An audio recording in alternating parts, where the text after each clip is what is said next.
The day started like any other in the Diemer household. The sun had just risen. Jeffrey Diemer, a successful architect, was sitting at the kitchen table, sipping his morning coffee while skimming through the newspaper. His neatly combed hair and crisp shirt reflected his meticulous nature.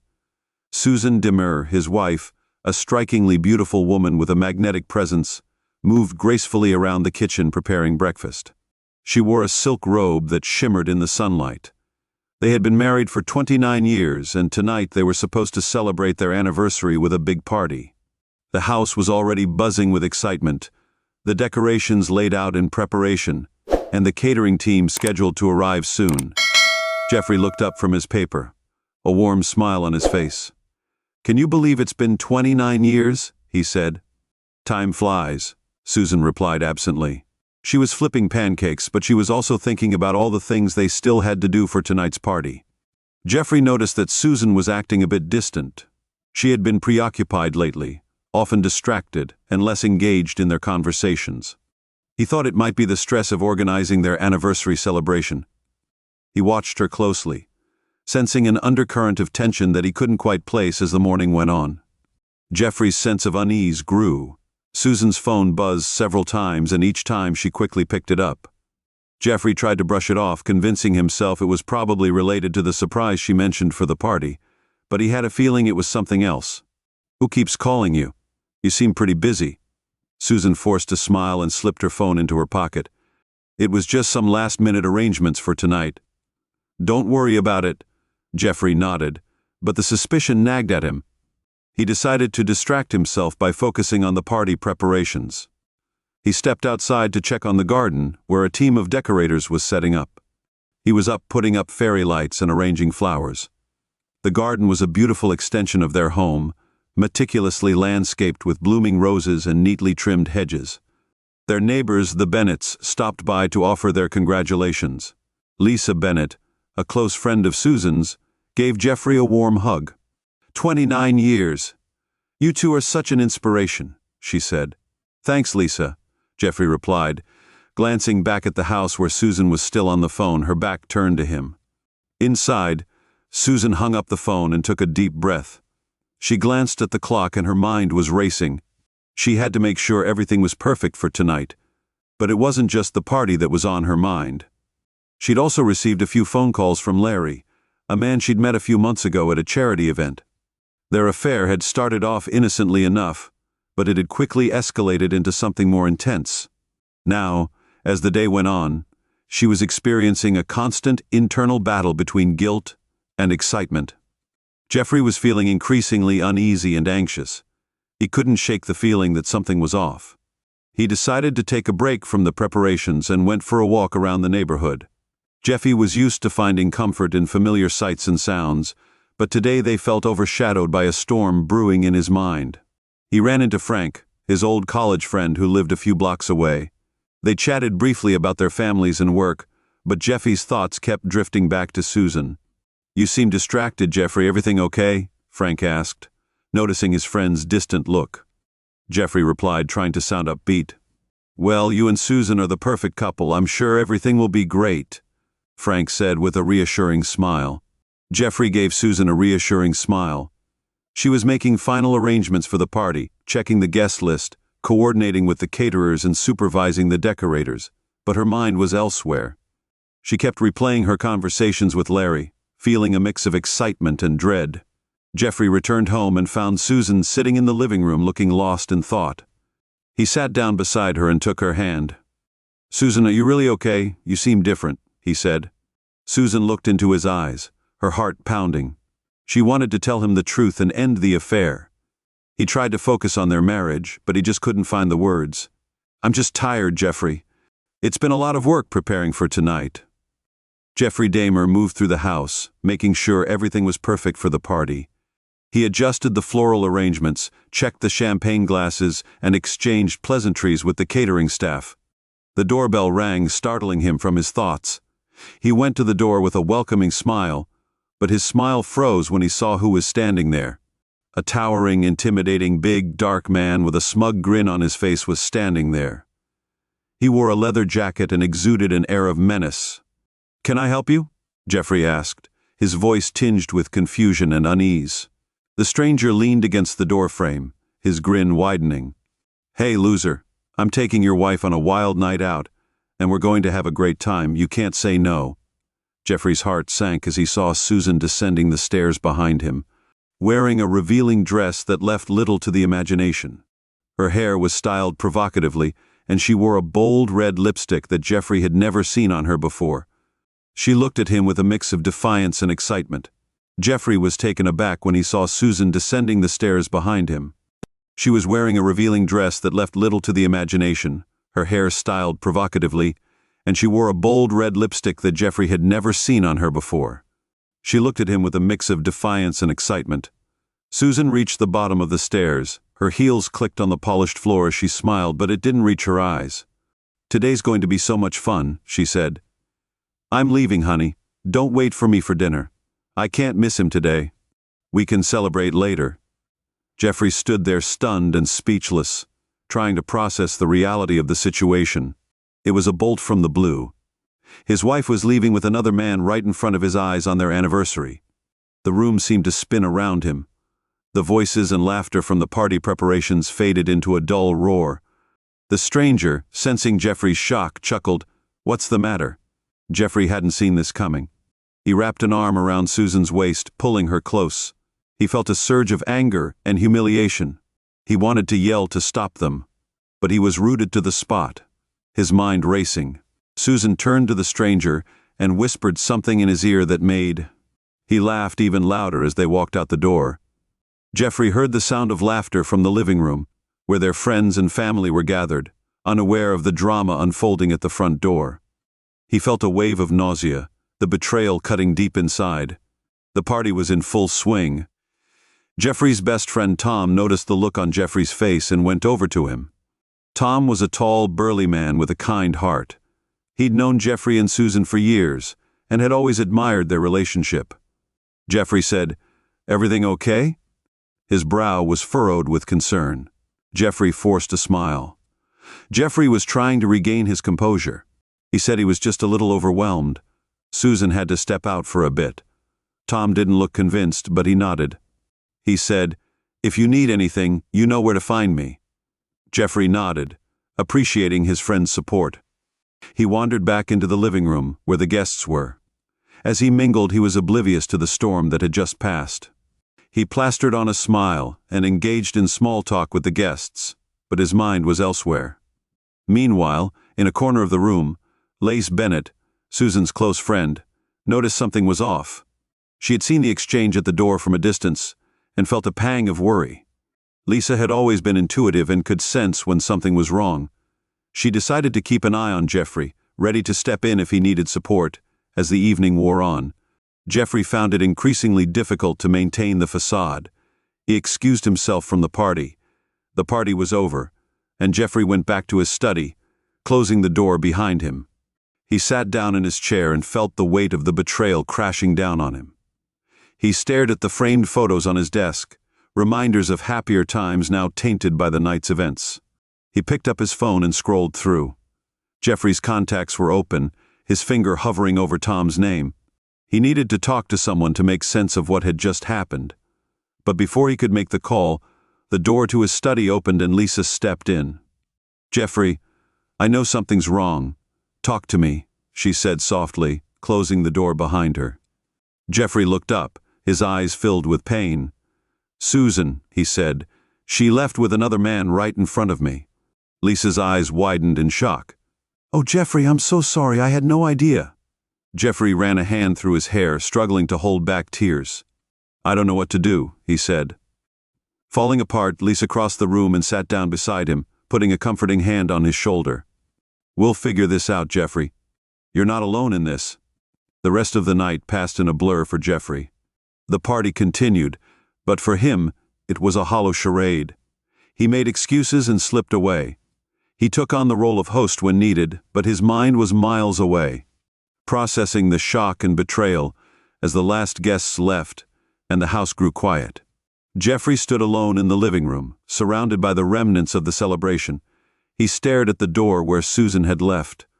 He was out with another man and felt a cold determination settle in his heart. This isn't over, he told himself. They will regret this. The calm before the storm had passed, and now the storm was here, promising a path of vengeance and reckoning. Jeffrey muttered to himself. His voice was low and filled with, "They think they can just walk all over me. I'll show them what a big mistake they made." Jeffrey knew he needed to think clearly to devise a plan. He walked to his study, a place where he had always found solace and clarity. The room was filled with architectural models and blueprints, symbols of his meticulous nature and strategic thinking. Jeffrey sat at his desk, turning on the lamp that cast a warm, focused light on his workspace. He opened his laptop and began gathering information on Susan's lover. It didn't take long to find him, Larry Jensen, a local businessman with a reputation for shady dealings. Jeffrey's fingers flew over the keyboard as he delved deeper into Larry's. He needed to find out more about Larry Jensen, uncover his vulnerabilities and weaknesses. Financial troubles, illicit affairs, and a fragile reputation were all things Jeffrey needed to know about. Larry was not as invincible as he seemed. Jeffrey leaned back in his chair, a plan forming in his mind. He needed allies, people who could help him execute his revenge without leaving a trace back to him. He picked up his phone and contacted a few trusted friends who specialized in various unsavory activities. These were friends he had helped in the past, and they owed him favors. It was time to call them in first. Jeffrey picked up the phone and called a few trusted friends who specialized in various unsavory activities. These were friends he had helped in the past, and they owed him favors. It was time to call them in first.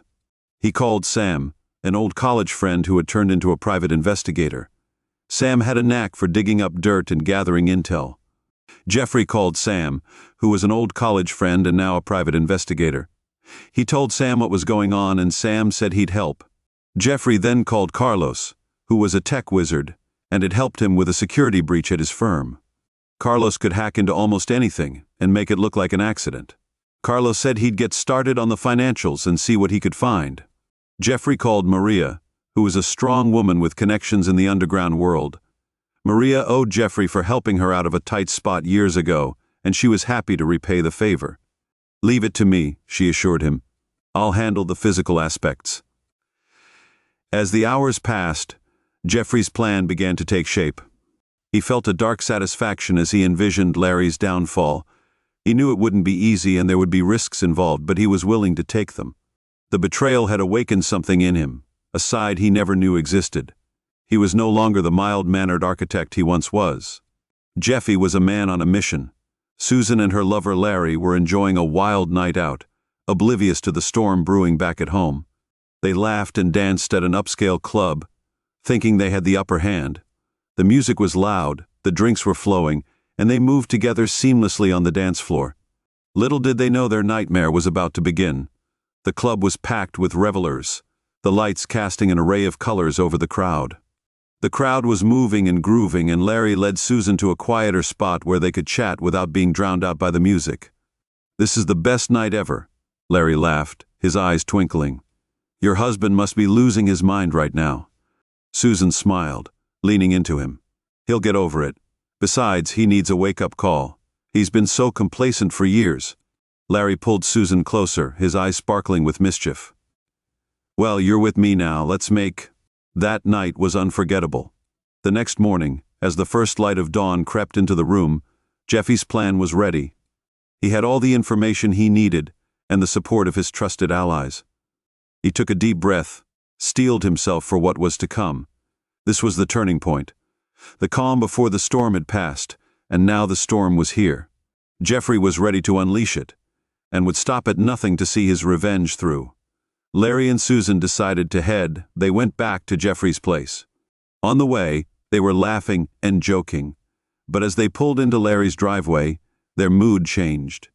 They saw Jeffrey, who was calm and composed, with a glint of malice in his eyes. Larry asked him if he had had a good time. Jeffrey's voice was calm, but Larry was angry. He tried to regain his composure. "What's the matter, Larry?" "Jeffrey can't handle a little competition." Jeffrey smiled. There was a dangerous edge to his voice. "I'm more than capable. In fact, I think it's time you learned a lesson." Before Larry could react, Jeffrey signaled to his friends, who emerged from the shadows like specters. Sam, Carlos, and Maria moved swiftly and tied Larry up with zip ties. His struggles were futile against their strength. Susan watched in horror as her lover was subdued. Her mind was racing. The night had taken a terrifying turn. She hadn't expected it. She stepped forward, her voice shaking. "Jeffrey, what are you doing? Let him go." Jeffrey turned to her, his expression cold and unyielding. "You wanted excitement, didn't you? Well, here's your chance." Sam, the private investigator, moved to Jeffrey's side. He had a calm, professional demeanor. His eyes scanned the surroundings for any signs of trouble. Carlos, the tech wizard, stood by the car. His laptop was open on the hood. He was monitoring the security cameras. Maria stood guard with her imposing presence, her expression fierce and unapproachable. Larry struggled against his restraints, his voice a mix of anger and fear. Jeffrey leaned in close, his voice a deadly whisper. "This is just the beginning," he said. "You thought you could humiliate me, but now you'll see what real humiliation feels like." Susan watched the scene unfold with a horrifying realization. She realized she'd underestimated Jeffy's resolve and his capacity for vengeance. Her excitement turned to fear as she saw a side of her husband she'd never known existed. "Jeffrey, please," she pleaded, tears streaming down her face. "This isn't you. You don't have to do this." Jeffy's eyes met hers, and for a brief moment she saw a flicker of the man she once loved, but it was quickly replaced by a steely determination. "You may have made your choice, Susan. Now it's my turn." Larry was dragged into the house. His protests were muffled by the gag Maria had tied around his mouth. The house, which had once been a sanctuary of comfort, now felt like a trap closing in. They led him to the basement, a space that Jeffrey had transformed into a place of reckoning. The cold, concrete walls and the dim lighting added to the oppressive atmosphere. Jeffy's friend secured Larry to a chair in the center of the room. Sam set up a camera, its red light blinking. Jeffrey stepped forward, a cruel smile playing on his lips. He turned to Susan, who stood at the top of the stairs. Frozen in fear, she said, "You wanted to wake me up, didn't you? Well, consider me awake now," he replied. "You'll both learn the consequences of betrayal." Larry's defiance turned to despair. "You'll pay for this," he yelled through the gag. Jeffrey smirked. "I doubt that, but you will." He began to methodically outline his plan. He outlined his plan to expose Larry's illegal activities and ruin his reputation. He described the evidence Carlos had gathered, the financial records that would implicate Larry in embezzlement and fraud. Jeff's voice was calm as he explained the downfall he had meticulously orchestrated. Susan's horror grew with each word, realizing that Jeff V would leave no stone unturned. Her lover would be destroyed and she would be left to pick up the pieces. The pieces of her shattered life and the reality of their situation hit Larry hard. He slumped in the chair, his eyes wide with fear. Susan stood in the shadows, tears streaming down her face, knowing that their nightmare was just beginning. Jeffrey stepped back, satisfied with the fear he had instilled. "Welcome to your new reality," he said softly, turning away from them. "This is only the beginning. The trap was set, and there was no escape." The atmosphere inside the Demmer house was tense and foreboding. The once cozy living room now felt like a prison. The dim lighting cast eerie shadows on the walls, creating an environment thick with dread. Larry was tied to a chair, struggling against his restraints, while Susan stood nearby, paralyzed with fear and regret. The smell of sweat and fear filled the air. Larry's face was contorted with anger and fear. "You're insane! Let me go!" he screamed, his voice echoing. Jeffrey remained calm throughout the house. His demeanor was calm, but his eyes showed he was just getting started. He said, "Larry, nobody humiliates me and gets away with it." Jeffrey's plan was as methodical as it was ruthless. He had spent hours gathering every bit of incriminating evidence against Larry with the help of Carlos, the tech wizard. He had hacked into Larry's financial records, uncovering a series of fraudulent transactions and illegal activities. "Did you really think you could?" he asked, waving a stack of documents in front of Larry's face. Jeffrey asked, waving a stack of documents in front of Larry's face. "Your employer will want to know where all their money went." Larry's eyes widened in horror as he realized the extent of Jeffrey's knowledge. "You can't do this," he whispered, his voice cracking. Jeffrey's smile was devoid of warmth. "Oh, I can and I will," he replied. He picked up his phone and began making calls. He contacted Larry's employer first. His voice was steady and confident as he laid out the evidence. When the evidence of embezzlement came to light, the reaction on the other end of the line was pretty predictable: shock, anger, and a promise of immediate action. Next, Jeffrey called Larry's family to give them the lowdown on how he'd been deceiving and betraying them. Each call was like another nail in Larry's reputation. Susan watched in horror. She watched as Jeffrey dismantled Larry's life piece by piece.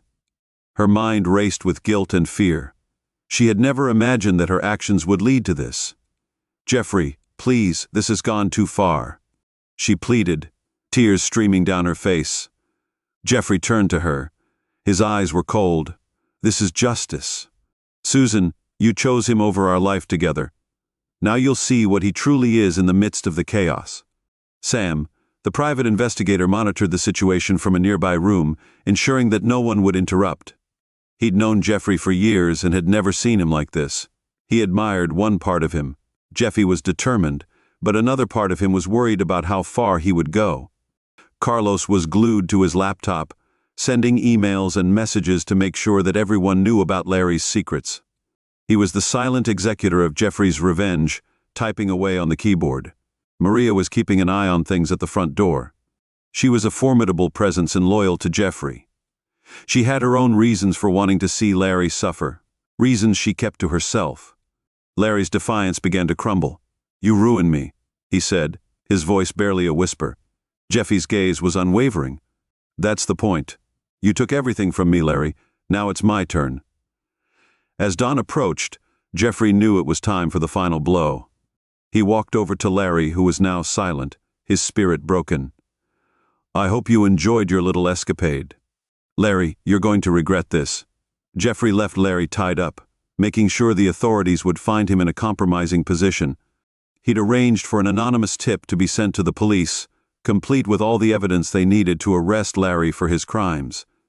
It'll be humiliating for him. The scene was set. Jeffrey looked at Susan, his expression hard. "You made your bed, Susan. Now you have to lie in it." As the first rays of sunlight crept, Jeffrey gathered his friends and walked into the house. "It's done," he said, his voice heavy with finality.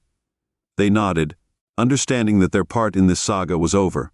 With a final glance at Larry and Susan, Jeffrey walked out of the house, his friends following closely behind. The sound of police sirens in the distance signaled the end of one chapter and the beginning of another. Jeffrey knew that his actions would have consequences, but for now, he felt a grim satisfaction. He had taken back control, and no one would ever humiliate him again. The night of reckoning was over, but the repercussions would be felt for a long time to come. The police arrived and chaos ensued.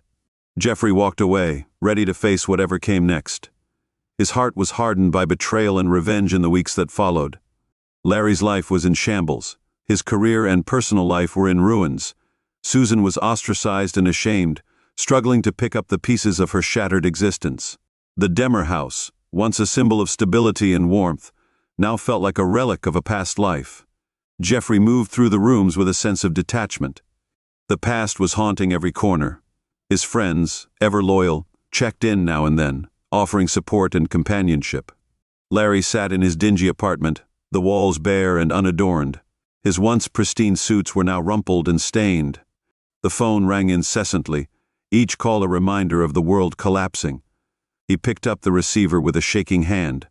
His voice was weak and defeated. "Hello?" Larry answered, his voice breaking. "This is Lisa from your former employer," came the clipped response from the other end.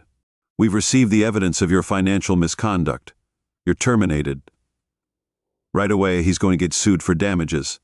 Larry's hand was shaking as he slammed the phone down. He was hiding his face in his hands, feeling the weight of his downfall. The few remaining contacts he had turned their backs on him. Even his family was hesitant to offer solace. Susan was used to living a luxurious life, but now she was facing a new reality.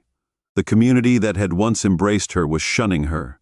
She was still trying to salvage her social standing and rebuild her life, but it was difficult. People were cold towards her and judged her harshly. That afternoon she was sitting in a small cafe, her face buried in her hands. The barista, a young woman with sympathetic eyes, approached her with a cup of coffee. "Here's your coffee," the barista said gently, placing the cup in front of Susan. "It's on the house. I know things are tough right now." Susan looked up. Her eyes were red and weary. "Thank you. I just don't know where to start." The barista smiled warmly. "Sometimes you have to start small, one step at a time." Jeffrey was at his office, immersed in work, when his friend Mike came by for a visit. The office was filled with the clatter of keyboards and hushed conversations, which contrasted sharply with the chaos of Jeff's personal life. Mike leaned against the doorframe, his expression a mix of concern and curiosity. Mike was concerned and curious. "Jeffrey, are you okay?" he asked. Jeffrey looked up from his desk, a faint, weary smile on his face. "I'll be fine," he said. "It's time to move on." Mike nodded and stepped further into the room. "I know you've been through a lot. If you need anything, you can count on me." Jeffrey was grateful for the offer, even though he was still feeling down. "Thanks, Mike. It means a lot." Jeffrey was excited about new opportunities and found comfort in his work and the support of his friends. He threw himself into his career, taking on challenging projects that reignited his passion. His work wasn't just a distraction, it was a path to personal growth and redemption. Jeffrey went to a networking event.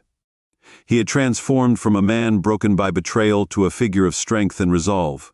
The event was buzzing with energy and a mix of industry professionals. Eager to get back to business, Jeffrey moved through the crowd with a renewed sense of purpose, engaging in lively conversations. One of his colleagues approached him, admiration in their eyes. "Jeffrey, I heard about your recent projects. They're incredible. How did you manage to turn things around so quickly?" Jeffrey was reflecting on the past few months in his office. His space was a blend of professional order and personal comfort, a symbol of his recovery. The phone rang and he picked it up. It was his old mentor, Professor Reynolds, who had been following Jeffrey's journey. "Jeffrey, I just wanted to say I've been following your progress. It's remarkable how you've turned things around.